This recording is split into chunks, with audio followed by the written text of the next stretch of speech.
Et nous voulons ensemble cheminer autour de la parole de Dieu ce soir. Merci à Frère Nelson qui nous a conduits dans la prière et aussi à Frère Jean Panet qui dirige les cantiques ce soir. C'est un privilège pour chacun d'entre nous du fait que le Seigneur nous libère.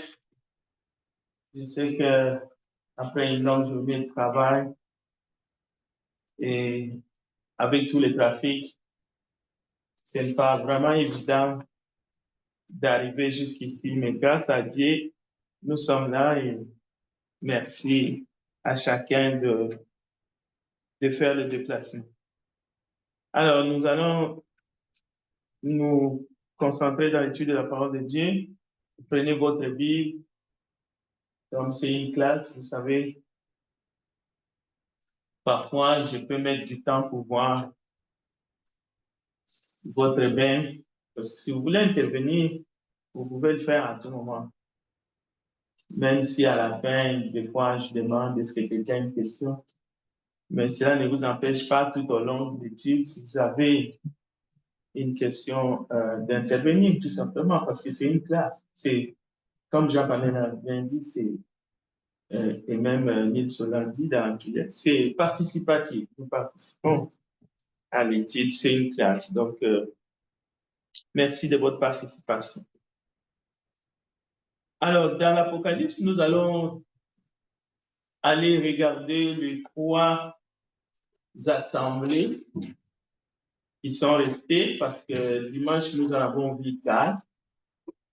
Et nous avons ajouté l'assemblée de Corinthe. Nous allons voir les 3 que nous n'avons pas touchés. On va commencer tout de suite par l'église des Sardes pour aller voir un peu les caractéristiques de membres parce que l'église, au fait, ce sont l'assemblée des saints. Les saints composent ensemble, forment l'Église. Donc, nous allons voir les caractéristiques que l'esprit, pas inhumain, est allé voir. C'est celui qui sonde le cœur et les reins, qui voit tout, donc qui est allé voir. Alors, Apocalypse, on va aller chapitre 3.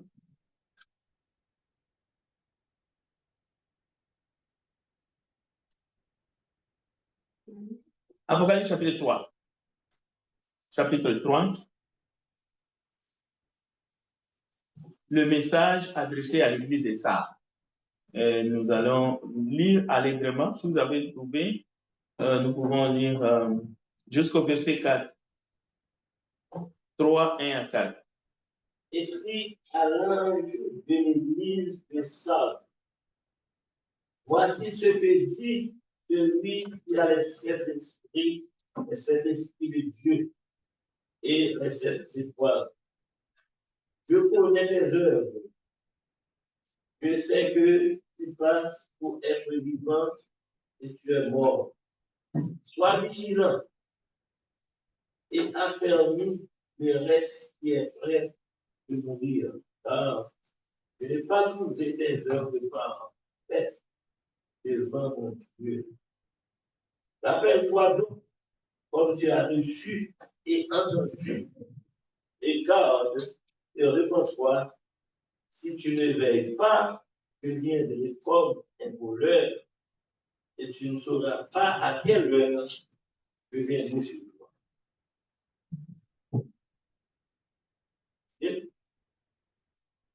Jusqu'au verset 4. Cependant, tu as à Sardes quelques hommes qui n'ont pas souillé leurs vêtements. Ils marcheront avec moi en vêtements blancs parce qu'ils en sont dignes. Bien. Alors, nous avons ici la carte visite de l'église de Sardes. La lettre ou le message est adressé à l'église de Sardes ou à l'ange de l'église, c'est une formule. Mais celui qui sonde le cœur et le rein, C'est lui qui rendra à chacun selon ses œuvres. L'Esprit de Dieu qui voit tout.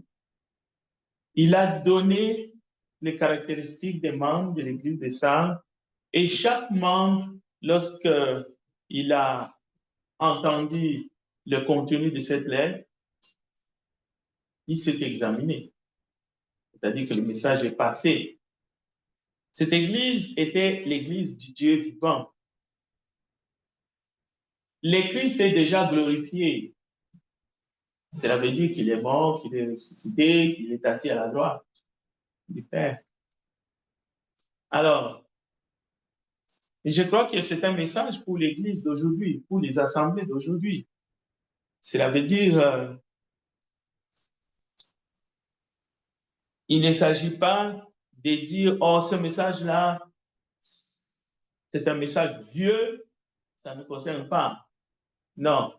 Les membres du corps de l'Église aujourd'hui, l'Assemblée qui se réunit à Charlans, peuvent bien se retrouver dans le message et peuvent bien se corriger, peuvent bien aussi entendre quelques éloges, parce que tout n'est pas noir, comme tout n'est pas blanc, mais quand même, il y a des choses. Mais les points ici, c'est rappelle-toi comment tu as reçu et entendu et garde le message. Mais la repentance, je crois que c'est ça qui est fondamental. Parce qu'il est dit, répands-toi. Parce que même s'il y a des points positifs, si dans les choses où on doit se repentir, on ne se repent pas, ben on perd tout. C'est pour cela, être dans l'Église ou être membre de l'Église ne correspond pas à la fausse doctrine de une fois on est sauvé pour tout, on est déjà au ciel, tout est beau de toutes les façons, le pardon de Dieu, le sang de Jésus nous couvre. Non, la repentance, c'est vraiment à chaque moment où la parole de Dieu nous touche, on doit se repentir. Si on s'endurcit, on est en risque de tout perdre. Et d'ailleurs, nous verrons, écoutez la suite, le verset 5. Celui qui vaincra sera vêtu ainsi de vêtements blancs. Je n'effacerai point son nom du livre de vie. Et je confesserai son nom devant mon Père, qui est devant mon Père et devant ses anges. Et celui qui a des oreilles entend ce que l'Esprit dit aux églises. Donc, vous voyez, on efface qu'un nom qui a déjà été écrit. C'est pour cela nous avons ici la vraie doctrine qu'un nom qui est écrit dans les livres peut être effacé. Pourquoi? Parce qu'il y a un durcissement, il y a un entêtement, il y a une non-repentance, ou il y a tout simplement endossement d'une fausse doctrine, lorsqu'on endosse la fausse doctrine. Bien, alors, le verset 7, quelqu'un d'autre peut nous lire le verset 7, toujours au chapitre 3, le verset 7 jusqu'au verset 12, 7 à 12.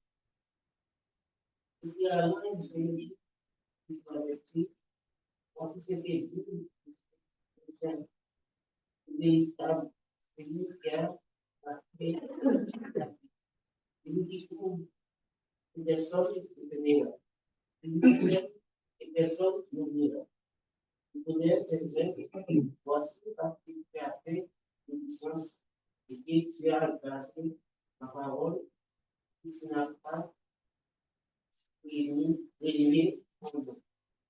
Aimé, ma foi, une porte ouverte, une personne ne peut fermer.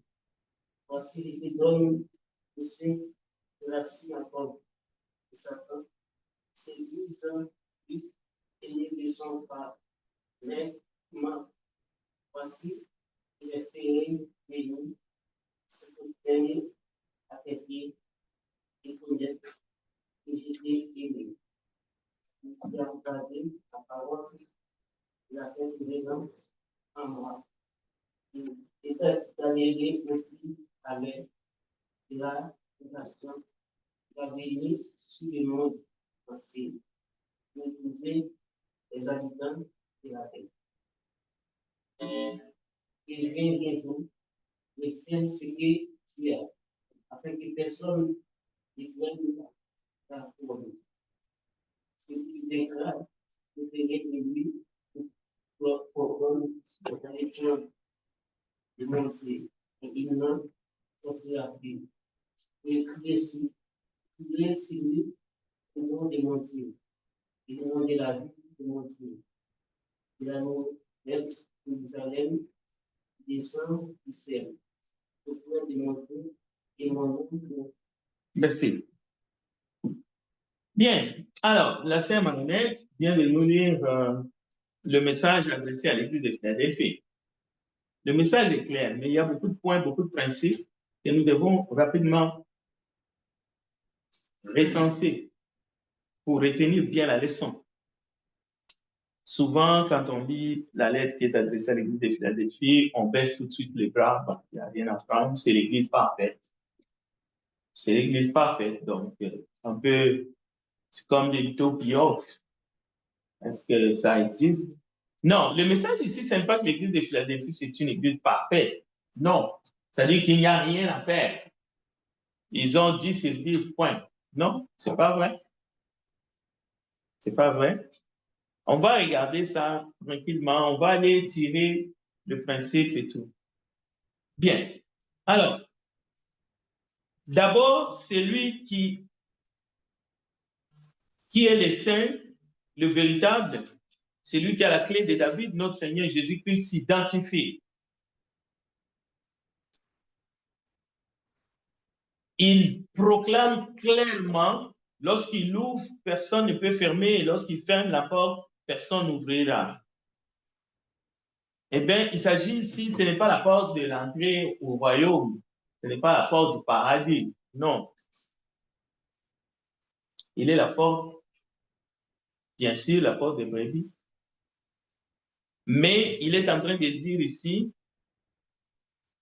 non seulement qu'il a la clé de David, plus bas, nous allons entendre qu'il va ouvrir une grande porte. Il s'agit de la porte de l'évangélisation. L'évangile sera prêché jusqu'aux extrémités de la terre. Et personne ne peut arrêter cette prédication. Même la persécution n'a pas pu arrêter la porte ouverte de la prédication de l'évangile. La porte de séjour des morts ne peut rien contre l'Église.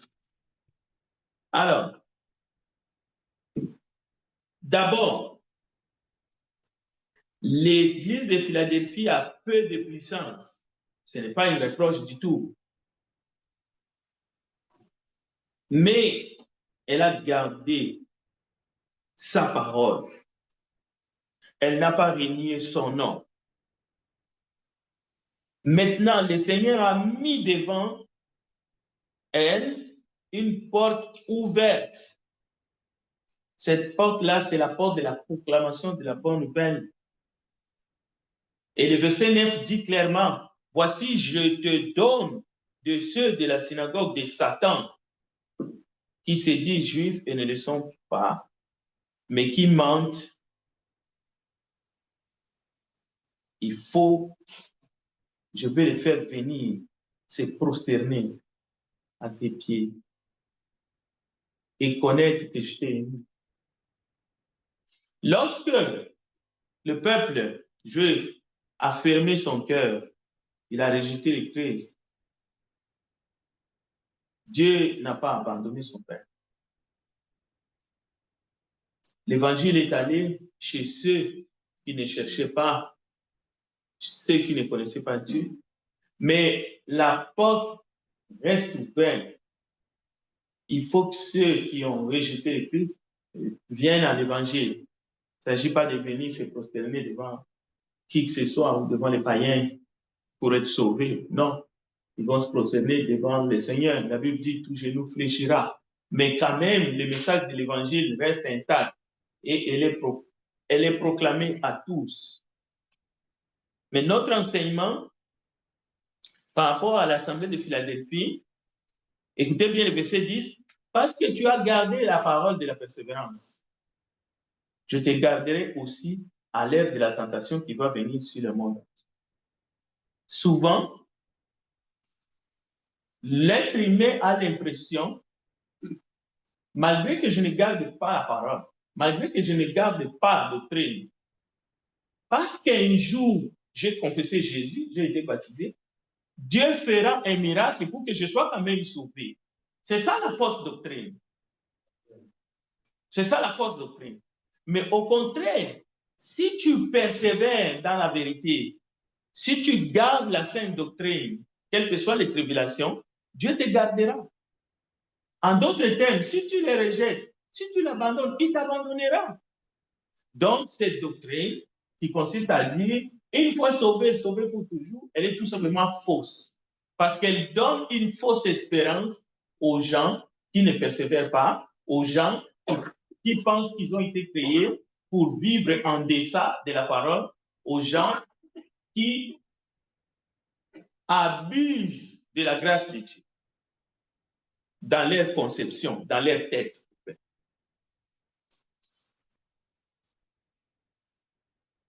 Alors, je te garderai aussi à l'ère de la tentation qui va venir sur le monde entier pour éprouver les habitants de la terre. Mais pourquoi? Mais parce que tu as gardé la parole de la persévérance en moi, je te garderai aussi. Le verset 12. Mais si on se répand et on garde sa parole et on marche et on délaisse le mal, mais Dieu nous pardonnera, Dieu nous sauvera. Parce qu'il est le Dieu miséricordieux, compatissant, riche en bonté, dans la colère. Il ne s'agit pas de mettre en doute sa bienveillance, mais il s'agit de comprendre définitivement qu'avec lui, le jongleur ne passera pas. On ne se moque pas de lui. Pourquoi? Il sonde les cœurs. Il pèse nos actes. Il voit tout. Alors, le verset 12, celui qui vaincra, je ferai de lui une colonne dans le temple de mon Dieu et il n'en sortira plus. C'est le vainqueur qui est devenu une colonne dans le temple. Il ne s'agit pas, j'ai vaincu à cause de ma force, à cause de ma puissance.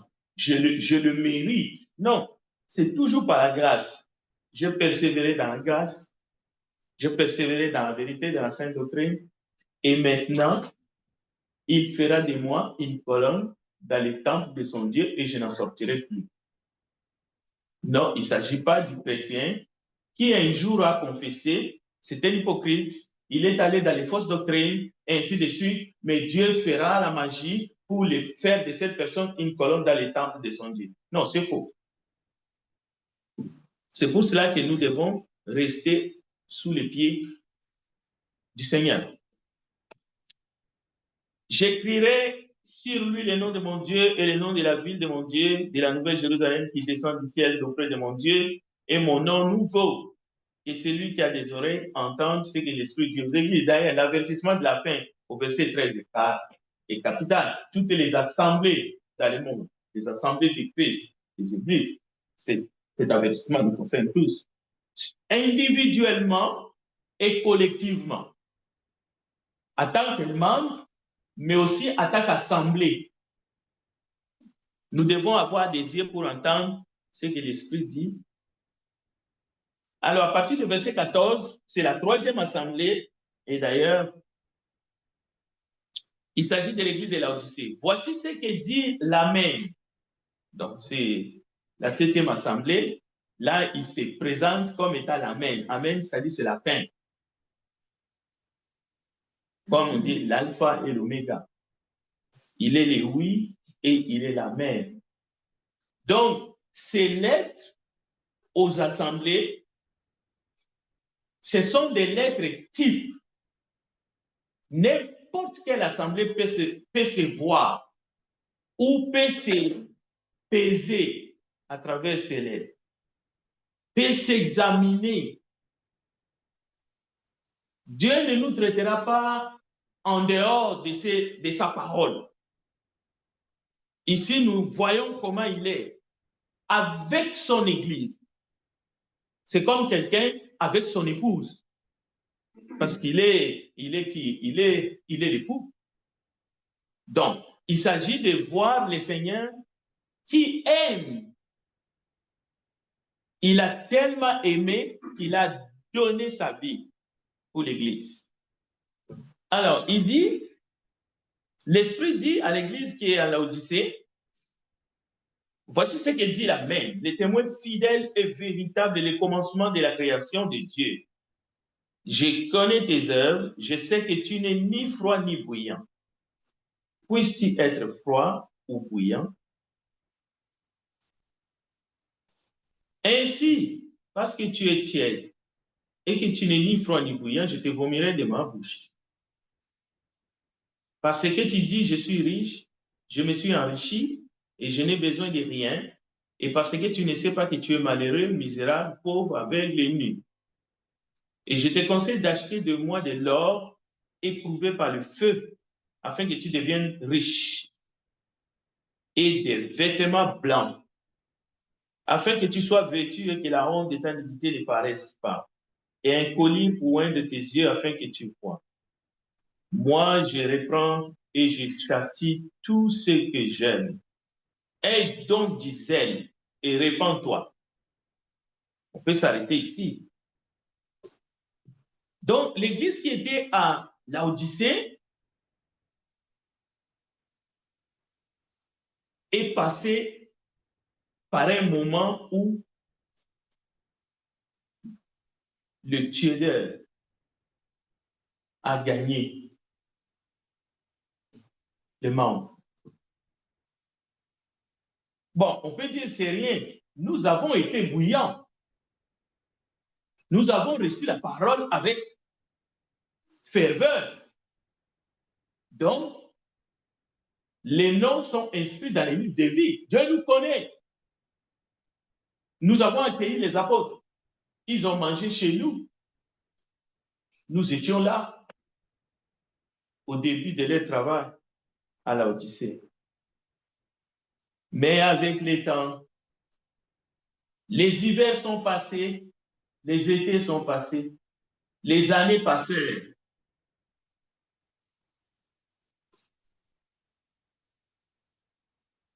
Et puis voilà, l'église qui était à Laodicée est devenue tiède. Alors l'Esprit vient comme pour réveiller le monde. Il dit, écoutez, c'est vrai, vous avez dit avec raison, vous êtes riche, et vous vous êtes enrichi, c'est vrai, sur beaucoup de plans, sur le plan spirituel, mais aussi sur le plan matériel. Vous avez fait des gains. Mais c'est cette tiédeur qui est maintenant qualifiée ici comme une personne qui est dénudée au fait.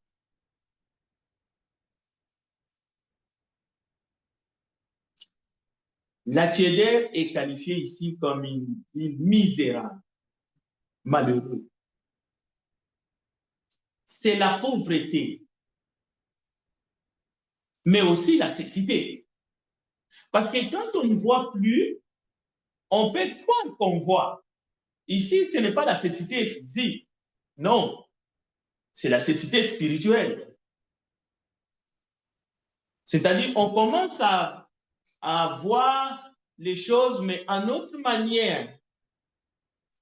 C'est comme quelqu'un qui a du bon vin, mais il va couper le vin avec de l'eau, au point qu'il n'a que de l'eau.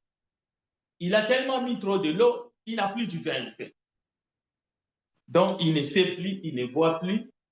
Ben, c'est ça, l'explication de la tiédeur de l'église de Laodicée. Et c'est dangereux. Ça peut frapper beaucoup de monde, toute une assemblée. Parce que la lettre est adressée à l'assemblée. Tous les membres dans une assemblée. Alors, c'est un conseil, parce que Dieu avertit. Dieu fait les choses par étapes. Ici, on est au stade d'avertissement, c'est-à-dire que l'amour de Dieu brille, comme il fait briller son soleil pour les justes et pour les méchants. Dieu ne condamne pas les membres de l'église de Laodicée, mais il les parle franchement. Il ne mange pas les mots. Il leur dit véritablement, c'est la preuve de l'amour. C'est lui qui te dit les choses qui sont vraies, t'aime. Mais celui qui ne te dit pas la vérité, il ne t'aime pas, au fait. Il ne t'aime pas parce que tu vas te réveiller un jour de l'autre côté, en enfer ou sur la route de l'enfer. Et tu ne vas que t'apprendre à toi-même. Alors, écoutez, je te conseille d'acheter de moi de l'or éprouvé par le feu. C'est comme si quelqu'un te disait, tu as encore du temps. Mais profite bien de ce temps-là et fais ce qu'il faut afin que tu deviennes riche et que tu portes des vêtements blancs. Nous verrons si Dieu le permet au courant de ce mois les vraies richesses comme complément de cet enseignement. Parce que il faut bien comprendre, je suis riche, mais en même temps on te dit tu es pauvre. Mais en même temps on te dit achète. Achète. Je te conseille d'acheter de moi de l'or éprouvé par le feu afin que tu deviennes riche. Qui peut refuser de devenir riche? Mais avec les vraies richesses. Bon, des vêtements blancs afin que tu sois vêtu, ainsi de suite. Alors, les zèles. Il est possible d'être zélé sans se repentir. C'est ça qu'on voit ici au verset 19. D'abord, le Seigneur déclare, et c'est une vérité cathédrale, moi, je reprends et je châtie tout ce que j'aime. Alors, les bons, comment je peux dire ça? Les bons fidèles, entre guillemets, qui n'aiment pas la correction, c'est très dangereux. Et même, on peut dire c'est pitoyable. Un enfant qui n'aime pas la correction, c'est dangereux. Écoutez, le Seigneur dit, moi je reprends et je châtie tout ce que j'aime. Et là, il ajoute, aie donc du zèle et répands-toi. On peut avoir du zèle sans repentance, mais il faut avoir du zèle et se repentir chaque fois devant Dieu, chaque fois qu'il le faut. Bon, à partir du verset 20, c'est un appel pour ceux qui ne sont pas encore membres de la famille de Dieu. Alors, je vais quand même faire cet appel aujourd'hui pour tous ceux qui vont nous suivre, peu importe l'endroit où vous vous trouvez. Ici, c'est la voix du Seigneur qui vous appelle, qui vous cherche. Nous sommes dans l'Apocalypse chapitre 3, verset 20. C'est un appel. Voici, je me tiens à la porte et je frappe. C'est la porte de votre cœur. Si quelqu'un entend ma voix et ouvre la porte, j'entrerai chez lui. Je souperai avec lui et lui avec moi. Et celui qui vaincra, je le ferai asseoir avec moi sur mon trône, comme moi, je vainquis et me suis assis avec mon Père sur son trône. Donc, vous voyez, même dans une assemblée de saints comme ici à l'unité, c'est pour cela chaque dimanche matin, il faut inviter les visiteurs, les amis, les connaissances, parce que lorsque la parole de Dieu est prêchée, il y a toujours un appel. Le Seigneur appelle les gens de venir vers lui. Quelqu'un peut passer des ténèbres à la lumière. Bon, il va par la foi venir au Seigneur, mais il faut qu'il obéisse au Seigneur. D'ailleurs, c'est la conclusion de l'étude ce soir et même de ce mois d'octobre.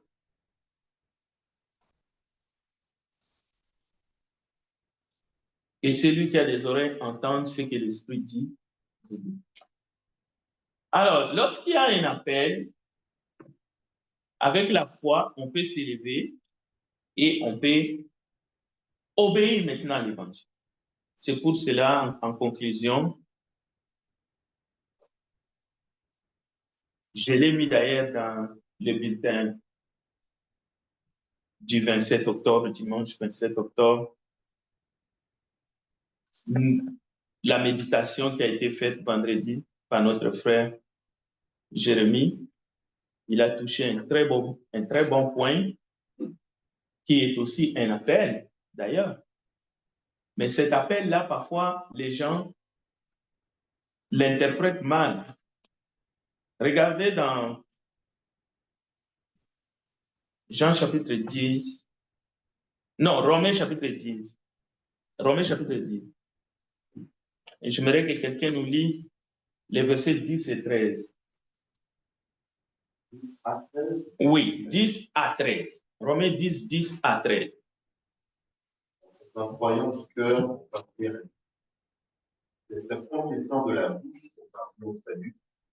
Selon ce que dit l'Écriture. Quiconque croit en lui ne sera point confus. Il n'y a aucune différence, en effet, entre le juif et le grec, puisqu'ils ont tous un même Seigneur qui est riche, tous ceux qui l'invoquent. Car quiconque invoquera le nom du Seigneur sera sauvé. Merci. Vous voyez, je ne fais pas de différence, qu'on soit moi, juif, qu'on soit juif. Il suffit de confesser le nom du Seigneur et puis hop, tu es sauvé. Alors, beaucoup de gens, c'était très bien. Et nous avons médité. Mais si vous lisez Romains, lisons le verset 16. Jean-Paul, aide-nous à lire le verset 16 et je vais donner quelques explications. Mais tous n'ont pas obéi à la bonne nouvelle. Aussi Ésaïe dit-il, Seigneur, qui a cru à notre prédication? Voilà. Donc, tous n'ont pas obéi. La foi vient de ce qu'on entend vient de la parole de Christ, mais il faut obéir. On peut confesser le nom du Seigneur Jésus, mais on n'obéit pas au message.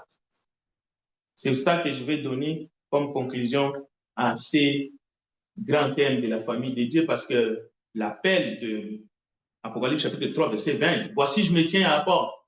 Il faut ouvrir la porte, oui, mais il faut obéir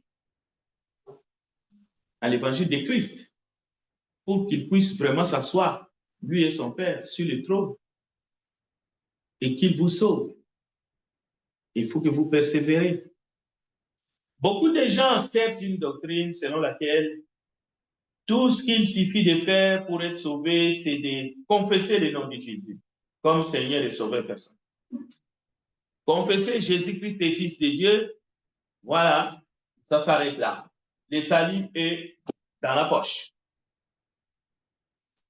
Mais en étudiant la parole de Dieu, nous pouvons voir qu'il y a beaucoup qui ont cru, mais qui n'ont pas été sauvés. En commençant d'abord par les démons. Dans Jacques chapitre 2, verset 19, il est écrit, tu crois qu'il y a un seul Dieu, tu fais bien. Les démons le croient aussi et ils tremblent. Mais ils ne sont pas sauvés. Mais ils ont cru. Ils sont allés même plus loin jusqu'à confesser. Celui-là, il est le Fils du Dieu vivant. Il y en a qui disaient même, on te connaît, Jésus. Alors, lorsque Pierre a prêché la parole de Dieu dans Actes des Apôtres, chapitre 2, verset 38, les jours de la Pentecôte, ceux qui ont cru, c'était des milliers de personnes. Et qu'est-ce qu'ils ont fait après avoir cru à la parole de Dieu qui a été prêchée par la bouche de Pierre? Ils ont posé la question, que ferons-nous? Après, ils vont se faire baptiser, tout à fait d'accord. Mais le fait qu'ils ont cru à la parole, ils ont dit, que ferons-nous? Alors Pierre répondit, répentez-vous et que chacun de vous soit baptisé au nom de Jésus-Christ. Actes chapitre 2, verset 1. Donc, il est tout à fait faux d'enseigner. Parce que ceux qui croient, c'est des moutons. Mais ceux qui enseignent qu'il suffit de confesser le nom de Jésus, et puis le salut est dans les poches, ce sont des faux enseignants et des faux apôtres, de faux prophètes. On peut trouver quelqu'un d'autre dans Actes chapitre 22, verset 16. Saul de Tarse. Lorsque Jésus, du haut du ciel, va apparaître à cet homme qui persécutait l'Église, regardez dans votre Bible, Actes chapitre 9, verset 6. Juste ce verset-là. Il va faire la même chose comme les jours de la Pentecôte. Mais il va poser une autre question. Lisez seulement Actes 9, 6. Tremblant et saisi d'effroi. Il dit, Seigneur, que veux-tu que je fasse? Voilà. Que veux-tu que je fasse? Parce que il te sera dur de résumer, il est tombé, la lumière est là, il est ébloui, il a peur, il tremble. Il croit, parce qu'il y a un dialogue qui a été établi entre lui et le Seigneur Jésus.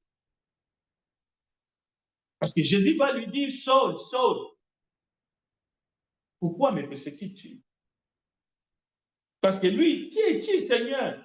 Alors, quand il a entendu, je suis Jésus que tu persécutes, il connaissait Jésus de son vivant ici-bas. Parce qu'il persécutait non seulement les disciples de Jésus, il n'avait pas seulement entendu, il suivait ce monde-là dans le but de le persécuter. Alors, que veux-tu que je fasse? Le Seigneur répondit, lève-toi, entre dans la ville et on te dira ce que tu dois faire. Ah, Ananias, il va recevoir Saul et dans Actes chapitre 22, verset 16, je vous lis les textes, le Seigneur envoya Ananias lui dire, lève-toi, sois baptisé et lavé de tes péchés. C'est-à-dire toute l'expérience de Saul, il a vu le Seigneur, il a entendu la voix, il était aveugle, il a recouvert, il a pu retrouver sa vue. Tout cela ne faisait pas de lui un membre de l'Église. Mais il fallait qu'il soit sauvé, lavé de ses péchés, en se faisant baptiser, en confessant le nom de Jésus-Christ. C'est alors qu'il est devenu un membre de l'Église du Seigneur. Et il y a d'autres exemples. L'eunuque éthiopien, ou bien Philippe à Samarie. Donc, les dernières paroles de Christ, on peut dire une des dernières paroles de Christ, dans Marc chapitre 16, verset 15 à 16, avant son ascension. Voici ce que le Seigneur Jésus a dit. Allez par tout le monde et prêchez la bonne nouvelle à toute la création. Celui qui croira et qui sera baptisé sera sauvé, mais celui qui ne croira pas sera condamné. Marc 16, 15. Donc, c'est la preuve que ceux qui croient, c'est un pas vers la bonne direction. Il reçoit le pouvoir d'être sauvé. Il faut maintenant que cette foi soit une foi agissante qui va les amener jusque dans l'eau du baptême pour mourir et ressusciter avec le Seigneur. Et non pas une foi qui doute, une foi qui stoppe sur la route. Non, j'ai déjà cru, j'ai déjà confessé, donc je suis sauvé.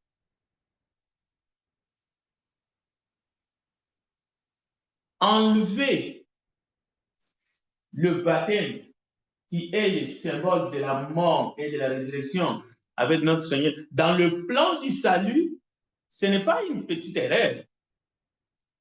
Non. C'est vraiment torpiller la doctrine du Christ. C'est changer, c'est modifier. ce que le Seigneur a dit aux disciples de faire et ce que le Seigneur veut que nous fassions pour obéir à l'évangile de Christ. Donc, ne prenez pas ça à la légère. Pour devenir enfant de Dieu, pour devenir membre du corps de Christ, oui, c'est pas la foi dans son cœur qu'on reçoit les paroles de Christ, mais la parole nous dit que nous devons nous repentir de nos péchés et nous faire baptiser en confessant le nom de Jésus-Christ. Et pas pour n'importe raison qu'on se fait baptiser. Il faut que ce soit pour la rémission des péchés. Si c'est pour autre chose, ça ne compte pas. Et c'est alors que nous allons recevoir la bénédiction du pardon, mais aussi nous allons recevoir les dons du Saint-Esprit et nous allons être ajoutés dans l'Église, mais pas pour ne pas redevenir tiers, comme nous venons de voir dans les enseignements, dans la lettre qui a été envoyée à l'Assemblée de Laodicée, mais pour persévérer dans les enseignements des apôtres, dans la communion fraternelle et dans la fraction du pain, mais aussi dans l'amour, dans tous les enseignements de Jésus-Christ. Parce que Jésus a dit, enseignez-leur, Matthieu chapitre 28, verset 18 à 20, tout ce que je vous ai prescrit. Donc, il n'y a rien qu'il faut laisser de côté pour dire, oh, je suis sauvé, j'ai les salis dans ma poche, maintenant, je peux dormir ou je peux commencer à jouer. Non, il faut rester fidèle parce que la Bible dit celui qui persévérera jusqu'à la fin sera sauvé. Merci vraiment de votre attention. Je veux vous laisser, si vous avez des questions, mais si vous l'aviez depuis le début, vous pouviez les poser aussi.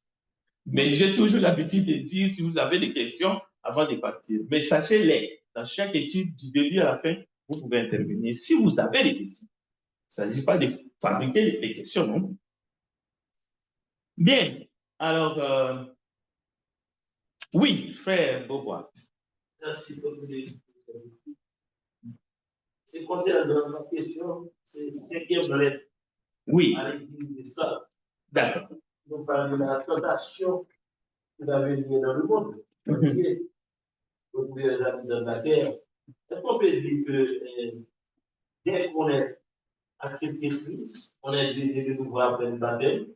Est-ce que cette tentation est individuelle ou bien est-ce qu'elle est déjà à venir? Est-ce que nous sommes dans cette tentation? Bon. Elle est individuelle, mais elle est collective.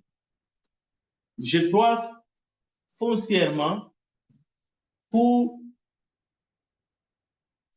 la lettre, ceux qui ont reçu la lettre en premier, les chrétiens du premier siècle. D'accord? Ils ont déjà passé par cette tentation-là, ça c'est sûr et certain. Parce que même le but de la lettre, c'était pour les encourager, pour les persécutions dont ils ont été passés au premier siècle. Et d'ailleurs, Jean lui-même, il est dans l'île de Patmos. Et beaucoup, ceux qui sont à Rome et ailleurs, surtout dans ces contrées-là, ils sont en train de traverser des moments terribles dans les arènes. Il y en a qui ont été jetés dans l'huile bouillante, et ainsi de suite.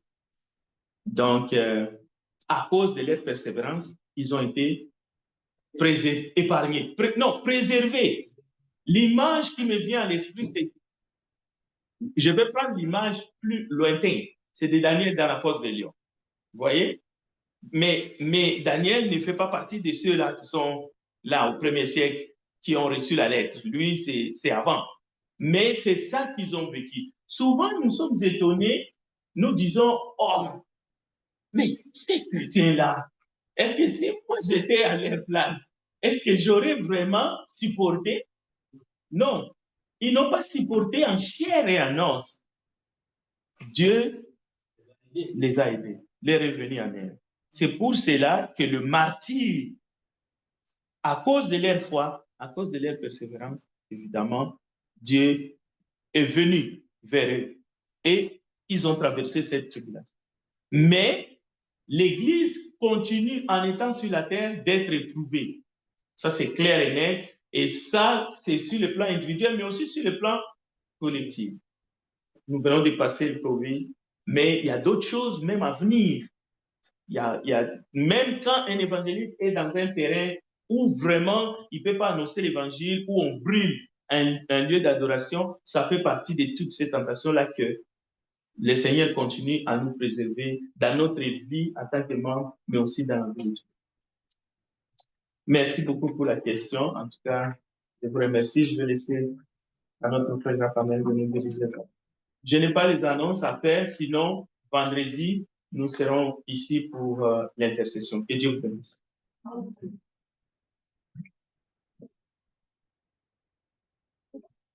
Nous remercions le frère Frédéric pour les suites qu'il nous a apportées ce soir. J'espère que chacun a trouvé quelque chose pour grandir spirituellement. Alors, exceptionnellement, aujourd'hui, ce soir, il nous reste un petit peu moins de 10 minutes. On va chanter 2 cantiques. On va commencer par chanter le numéro 131. Et ensuite, on va chanter le numéro 173. Et je demanderai après au frère Beauvois de passer en avant pour la prière finale. Alors, on va commencer par chanter le numéro 131.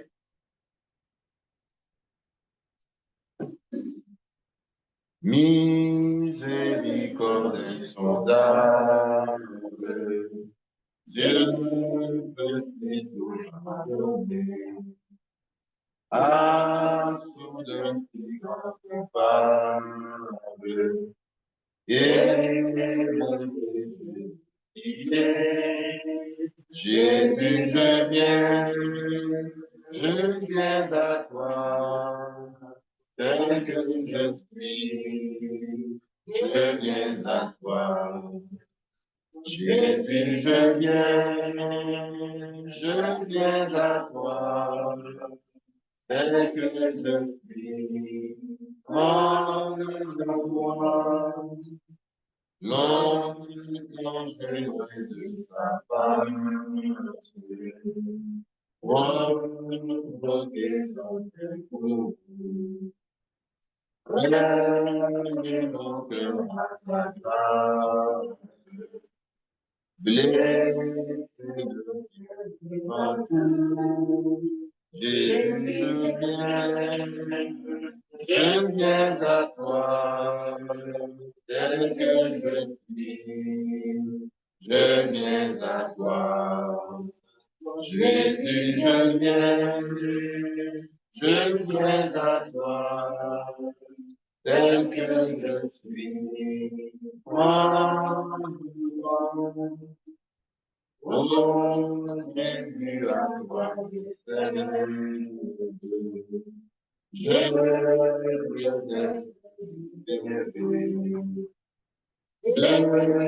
tout péché innocent.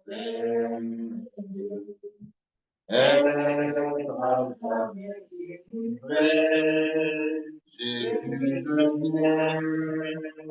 je viens à toi, tel que je suis, je viens à toi.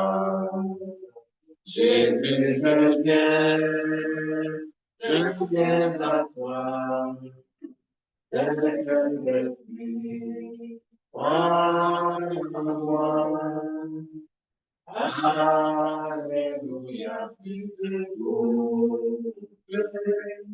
Mon pardon est enlevé. Pour le ciel, je suis en route. Pour l'éternité, Jésus, je viens à toi. Tel que je suis, je viens à toi. Jésus, je viens à toi. Tel que je suis, prends-moi.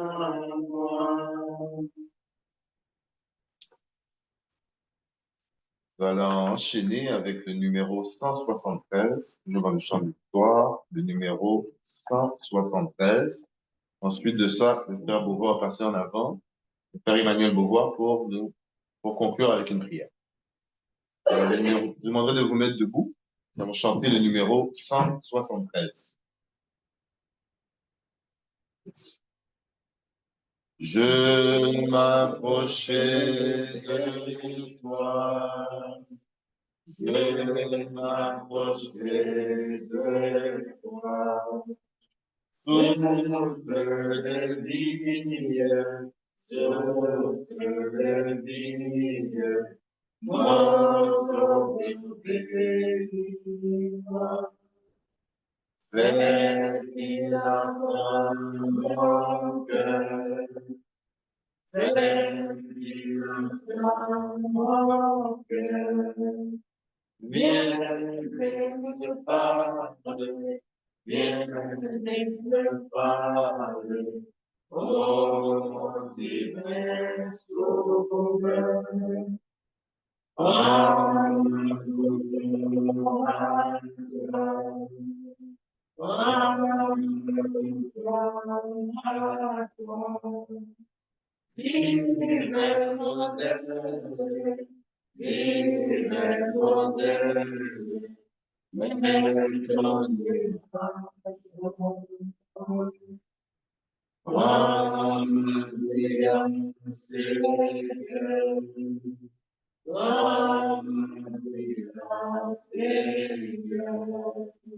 Oh, ton service, oh, ton service, et tu t'attends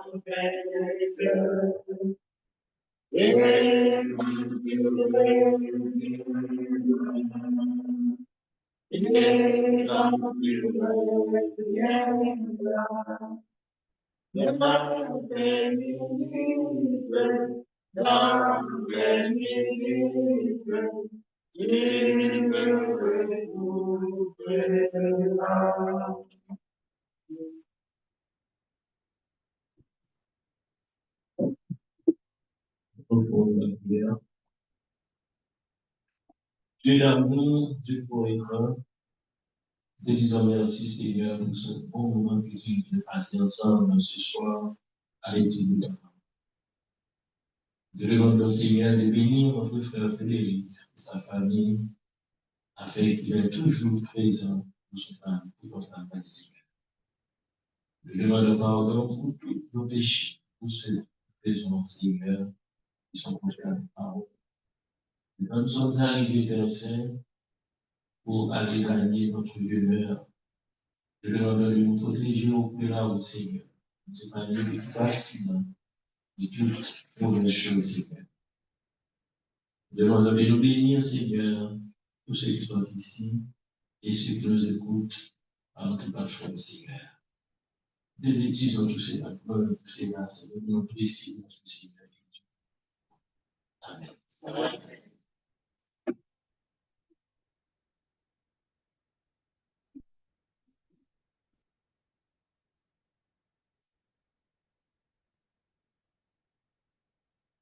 Merci. Salut-moi, madame. Merci d'avoir. Oui, ça va. Ça y est, on peut faire. Aujourd'hui, on peut.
Usted Juan,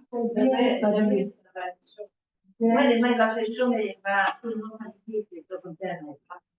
Ma fai guarda.